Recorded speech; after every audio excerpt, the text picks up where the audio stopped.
सुप्रभातम प्यारे बच्चों। आज हम लोग हिंदी व्याकरण के अंतर्गत अलंकार विषय पर अध्ययन करेंगे। अभी तक हम लोगों ने प्रत्यय, समास, उपसर्ग इन सभी ग्रामर के अंतर्गत आने वाले प्रकरणों का अध्ययन किया था। आज हम लोग अलंकार के विषय में अध्ययन करेंगे। अलंकार का शाब्दिक अर्थ होता है आभूषण, गहना, जेवर। अलंकार शब्द दो शब्दों से मिलकर बना है, अलम धन कार। अलम का अर्थ होता है अलंकृत करने वाला और अलंकृत, और कार का अर्थ होता है करने वाला, यानी सुंदरता को बढ़ाने वाला। अलंकृत माने होता है सुसंस्कृत करना, मतलब सुंदरता को बढ़ाना। तो अलंकार का शाब्दिक अर्थ होता है सुंदरता को बढ़ाने के लिए जो कविता अथवा काव्य में साधन होता है वही अलंकार है। कहने का मतलब यह है कि अलंकार का सामान्य अर्थ आभूषण या गहना है।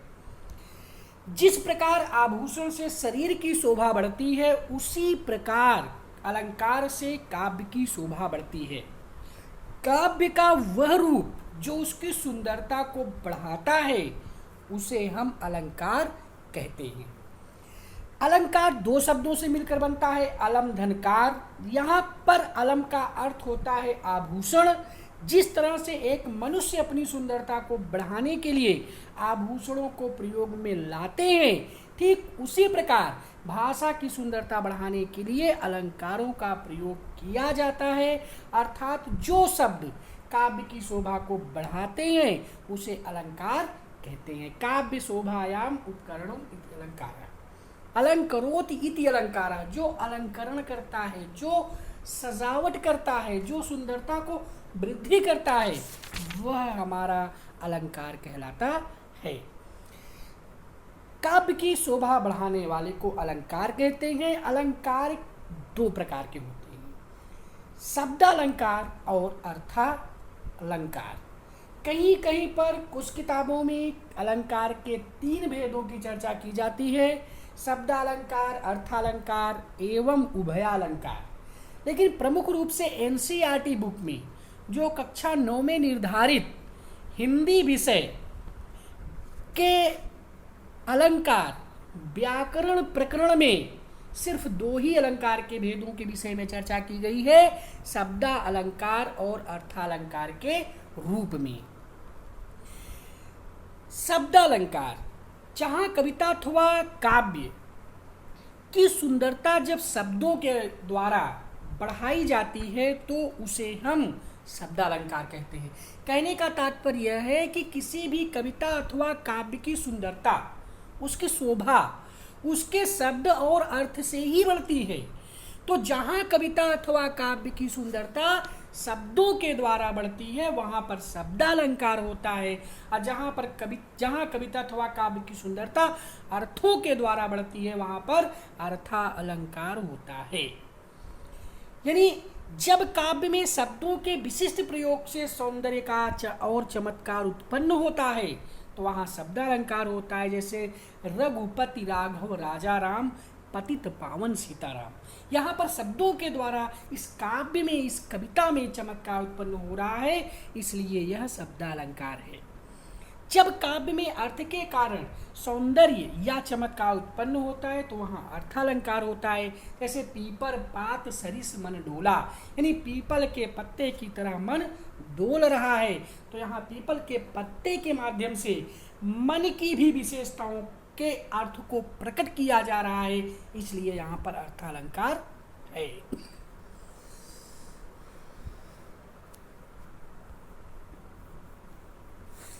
इस तरह से हम लोग एक बार पुनः इसके विषय में अध्ययन करते हैं कि अलंकार का शाब्दिक अर्थ क्या है। अलंकार का शाब्दिक अर्थ आभूषण या गहना होता है। जिस प्रकार आभूषण से शरीर की शोभा बढ़ती है, ठीक उसी प्रकार अलंकार से काव्य की शोभा बढ़ती है। काव्य का वह रूप जो उसकी सुंदरता को बढ़ाता है उसे अलंकार कहते हैं। अलंकार के कितने भेद होते हैं? अलंकार के दो भेद होते हैं। कौन कौन से होते हैं? शब्दालंकार और अर्थालंकार। कुछ पुस्तकों में अलंकार के तीसरे भेद उभय अलंकार के विषय में भी चर्चा की गई है। जहाँ कविता अथवा काव्य की सुंदरता शब्दों के द्वारा प्रकट होती है वहाँ पर शब्दालंकार होता है। जहाँ कविता अथवा काव्य की सुंदरता अर्थों के द्वारा बढ़ती है वहाँ अर्थालंकार होता है। क्योंकि काव्य की सुंदरता को बढ़ाने के सिर्फ दो ही कारण होते हैं और वे दो कारण हैं उस काव्य और कविता के शब्द और अर्थ। यानी किसी भी कविता अथवा काव्य की सुंदरता उसके शब्द से, उसके अर्थ से ही बढ़ती है। इसलिए जहाँ पर शब्दों के द्वारा चमत्कार उत्पन्न होता है वहाँ पर हमारा शब्दालंकार होता है, और जहाँ अर्थों के द्वारा कविता अथवा काव्य की सुंदरता बढ़ती है वहाँ पर अर्थालंकार होता है। जो यह शब्दालंकार है, इस शब्दालंकार के तीन भेद होते हैं, अनुप्रास अलंकार, यमक अलंकार, श्लेष अलंकार के भेद से। तो प्रश्न यदि यह पूछा जाएगा कि शब्दालंकार के कितने भेद होते हैं तो वहाँ पर हमारा उत्तर होगा कि शब्दालंकार के तीन भेद होते हैं। हालांकि वक्रोक्ति को भी शब्दालंकार का चौथा भेद माना जाता है, परंतु कक्षा 9 के पाठ्यक्रम में वक्रोक्ति अलंकार सम्मिलित ना होने के कारण हम लोग इसका अध्ययन यहाँ पर नहीं करेंगे। तो इस तरह से शब्दालंकार के कितने भेद होते हैं? शब्दालंकार के तीन भेद होते हैं, अनुप्रास अलंकार, यमक अलंकार और श्लेष अलंकार। फिर हमारा अगला प्रश्न यह बनता है कि अर्थालंकार के कितने भेद होते हैं? हालांकि अर्थालंकार के भेदों की संख्या 100 से अधिक है, लेकिन फिर भी जो एनसीईआरटी के द्वारा कक्षा 9 के सीबीएसई बोर्ड के द्वारा पाठ्यक्रम में निर्धारित किया गया है वहाँ पर अर्थालंकार के सिर्फ 5 भेदों की चर्चा की गई है, जिसमें उपमा अलंकार, रूपक अलंकार, उत्प्रेक्षा अलंकार, अतिशयोक्ति अलंकार और मानवीय अलंकार का उल्लेख किया गया है। तो इस तरह से यहाँ पर आपके सामने स्लाइड में अर्थालंकार के 8 भेदों को विषय में चर्चा की गई है। उपमा अलंकार, रूपक अलंकार, अतिशयोक्ति अलंकार, उत्प्रेक्षा अलंकार, पुनरुक्ति अलंकार, मानवीकरण अलंकार, अन्योक्ति अलंकार और संदेह अलंकार। चूंकि कक्षा 9 के हिंदी व्याकरण की बात हो रही है, इसलिए जो सीबीएसई बोर्ड के द्वारा निर्धारित 5 अर्थालंकार के भेदों के विषय में चर्चा की जानी है वो 5 अलंकार हैं: उपमा अलंकार, रूपक अलंकार, उत्प्रेक्षा अलंकार, अतिशयोक्ति अलंकार और मानवीकरण अलंकार। इसके बाद हमारा है अनुप्रास अलंकार। अनु माने होता है बार बार, अप्रास माने आए, यानी अनुप्रास अलंकार 2 शब्दों से मिलकर बना है। अनुधन प्रास, अनु माने बार बार, प्रास माने आना।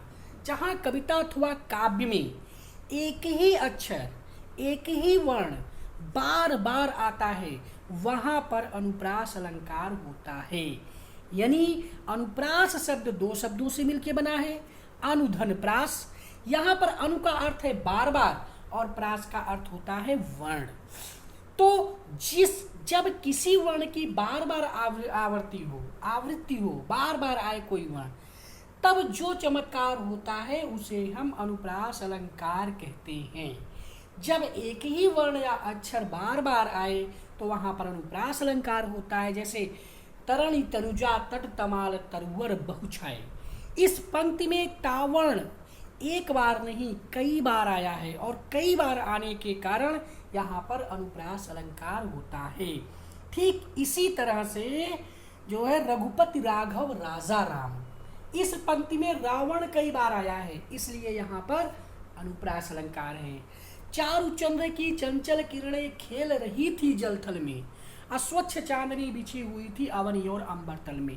तो यहाँ पर चावर्ण की आवृत्ति बार बार हो रही है, बार बार चावर्ण आ रहा है, इसलिए यहाँ पर अनुप्रास अलंकार होगा। इसी तरह से छोरटी है गोरटी या चोरटी अहीर की, तो यहाँ पर टावर्ण बार बार आया है, इसलिए यहाँ पर अनुप्रास अलंकार है। बंदो गुरुपद पदम उपरागा असुरिस सुबास सरस अनुरागा, बंदो गुरुपद पदम उपरागा सुरुचि सुबास सरस अनुरागा। पहली पंक्ति में जहाँ पवर्ण कई बार आया है वहीं दूसरी पंक्ति में सावर्ण कई बार आया है, इसलिए यहाँ पर अनुप्रास अलंकार है। इसके बाद शब्दा अलंकार के द्वितीय भेद यानी यमक अलंकार की बात करते हैं। यमक का शाब्दिक अर्थ होता है युग्म या जोड़ा। जब एक ही शब्द एक से अधिक बार आए किंतु उसके अर्थ अलग अलग हों, वहां पर यमक अलंकार होता है। जब एक ही शब्द एक से अधिक बार आए किंतु उनके अर्थ अलग अलग हों, वहां पर यमक अलंकार होता है। अर्थात जब एक ही शब्द का दो या दो से अधिक बार प्रयोग हुआ हो लेकिन प्रत्येक बार अर्थ अलग हो तो वहां यमक अलंकार होता है। सबसे सरल और आसान तरीका यमक अलंकार को पहचानने का यही है कि यमक का शाब्दिक अर्थ होता है दो। दो मतलब युग्म, युग्म मतलब जोड़ा। जहां पर एक ही शब्द एक ही पंक्ति में एक ही शब्द एक से अधिक बार आता है, लेकिन एक से अधिक बार तो आता है लेकिन उनके अर्थ अलग अलग होते हैं, वहां पर यमक अलंकार होता है। उदाहरण के लिए जैसे कनक कनकते सौगुनी, मादकता अधिकाय, या खाए बौराए जग, वा पाए बौराए। तो इस पंक्ति में कनक शब्द का प्रयोग दो बार हुआ है, कनक कनक, लेकिन दोनों बार इसके दोनों शब्दों के अर्थ अलग अलग हैं। जहां पहले कनक का अर्थ धतूरा है अर्थात अनाज, वहीं दूसरे कनक का अर्थ होता है सोना, और अलग अलग अर्थ होने के कारण ही यहाँ पर यमक अलंकार होता है। एक और उदाहरण के माध्यम से हम इसे समझते हैं।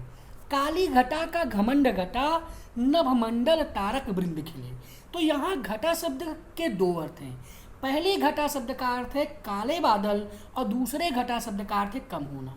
तो इस तरह से कहने का मतलब है कवि के अनुसार वर्षा बीत गई है, शरद ऋतु आ गई है और काली घटा का घमंड घट गया है।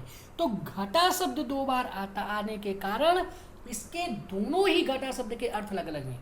पहले घटा शब्द का अर्थ जहां पर काले बादल हैं, वहीं दूसरे घटा शब्द का अर्थ कम होना है, इसलिए यहाँ पर यमक अलंकार का प्रयोग हुआ है। इसके बाद हमारा शब्द अलंकार का जो तीसरा भेद है वह है श्लेष अलंकार। श्लेष का शाब्दिक अर्थ होता ही है चिपकना, यानी श्लेष का शाब्दिक अर्थ है चिपकना। एक ही शब्द में कई अर्थ जहां पर चिपके हुए होते हैं वहां पर श्लेष अलंकार होता है। जैसे जब कोई शब्द एक ही बार प्रयोग हो लेकिन उसके एक से अधिक अर्थ हों तो वहां पर श्लेष अलंकार होता है। जैसे चरण धरत चिंता करत, चितवत चारहु ओर, सुमिरन को खोजत फिरे कभी व्यभिचारी चोर। यहाँ सुमिरन शब्द का प्रयोग एक ही बार हुआ है। द्वितीय पंक्ति में आप देखेंगे सबसे पहला शब्द है सुमिरन शब्द, उसका प्रयोग एक ही बार हुआ है लेकिन इसके एक से अधिक अर्थ हैं, इसलिए यहाँ पर सुमिरन शब्द के कुल तीन अर्थ होते हैं, एक कवि के पक्ष में, एक व्यभिचारी के पक्ष में और एक चोर के पक्ष में। जब हम सुमिरन शब्द का अर्थ कवि के पक्ष में लेते हैं तो उसका अर्थ हो जाता है सुंदर अक्षर। जब हम व्यभिचारी के पक्ष में लेते हैं तो उसी सुमिरन शब्द का अर्थ हो जाता है सुंदर स्त्री। और जब हम चोर के पक्ष में लेते हैं तो सुमिरन शब्द का अर्थ हो जाता है सोना। तो इस तरह से सुमिरन शब्द के तीन अर्थ निकल रहे हैं, एक ही शब्द के तीन अर्थ निकल रहे हैं, अर्थात एक ही शब्द के कई अर्थ निकल रहे हैं, इसलिए यहाँ पर आपका श्लेष अलंकार होता है। क्योंकि जहाँ पर कोई एक शब्द एक ही बार आए उसके अर्थ अलग अलग निकले वहाँ पर श्लेष अलंकार होता है। जैसे रहीमन पानी राखिए, बिन पानी सब सून, पानी गए न उबरे, मोती मानुष चूत। यहाँ पानी शब्द के कई अर्थ हैं, एक जल के रूप में, दूसरा इज्जत के रूप में, तीसरा चमक के रूप में। इसी तरह से जो है मेरी भव बाधारो, राधा नागर सोई, जातन की झाई परे, श्याम हरित दुति होई। तो यहाँ पर जो है कवि अपनी आराध्या राधा की वंदना करते हुए कहते हैं कि हे चतुर्राधिके, तुम मेरी समस्त सांसारिक बाधाओं को दूर कर दो, क्योंकि तुम्हारे शरीर की छाया पड़ने से ही श्याम अर्थात श्री कृष्ण जी हरित हरे भरे यानी प्रसन्न हो जाते हैं। इस पंक्ति में श्याम हरित दुति के एक से अधिक अर्थ हैं। श्याम माने श्याम अर्थात सांवला, और श्याम का ही अर्थ पाप होता है और श्याम का ही अर्थ कालिमा भी होता है। इसी तरह से हरित दुति शब्द के भी कई अर्थ हैं, एक प्रसन्न रहना, दूसरा हरना अर्थात दूर करना, तीसरा नष्ट होना। तो एक ही शब्द के कई अर्थ होने के कारण यहाँ पर श्लेष अलंकार होता है। तो कहने का मतलब यह है कि शब्दालंकार, अलंकार के दो भेद होते हैं, शब्दालंकार और अर्थालंकार। और शब्दालंकार के तीन भेद होते हैं, अनुप्रास अलंकार, यमक अलंकार और श्लेष अलंकार। अनुप्रास अलंकार दो शब्दों से मिलकर बना है, अनुधन प्रास। अनु का अर्थ होता है बार बार, प्रास का अर्थ होता है वर्ण। जहाँ पर एक ही वर्ण किसी भी पंक्ति में यदि एक से अधिक बार आता है, यदि कई बार आता है, तो वहाँ पर अनुप्रास अलंकार होता है। जैसे तरन तनुजा तरतमाल तरुवर बहुछाए, या चारुचंद्र की चंचल किरणें खेल रही थी जलथल में। इसके बाद शब्दालंकार का दूसरा भेद है यमक अलंकार। यमक का शाब्दिक अर्थ होता है युग्म या जोड़ा।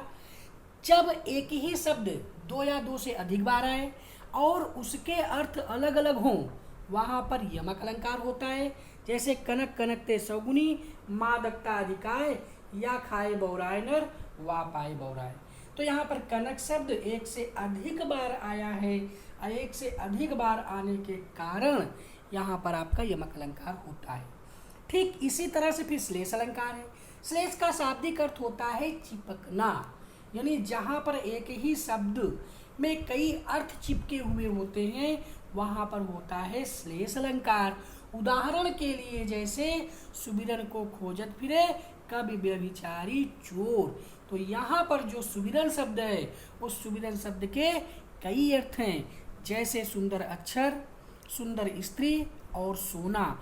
इसलिए यहाँ पर हमारा होता है श्लेष अलंकार। तो प्यारे बच्चों, इस तरह से हम लोगों ने अलंकार पार्ट 1 के विषय में अध्ययन किया, जहाँ हमने अलंकार किसे कहते हैं इसके विषय में जाना कि अलंकार जो का शाब्दिक अर्थ आभूषण, गहना या जेवर होता है। कविता की अथवा काव्य की शोभा बढ़ाने वाले उपकरणों को अलंकार कहते हैं। अलंकार अलम धनकार दो शब्दों से बना है। अलम का अर्थ होता है अलंकृत करना, कार का अर्थ होता है करने वाला। यानी काव्य अथवा कविता को जो अलंकृत करता है, जो सजाता है, जो उसकी सुंदरता को बढ़ाता है, वही अलंकार है। अलंकार के दो भेद होते हैं, शब्दालंकार अथवा अर्थालंकार। किसी भी कविता अथवा काव्य की सुंदरता उसके शब्द और अर्थ से बढ़ती है, इसलिए काव्य के दो भेद होते हैं, शब्दालंकार और अर्थालंकार।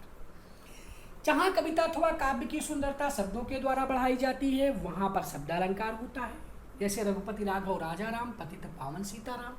जहाँ कविता अथवा काव्य की सुंदरता अर्थों के द्वारा बढ़ती है, वहाँ अर्थालंकार होता है। जैसे पीपर पात सरिस मंडोला।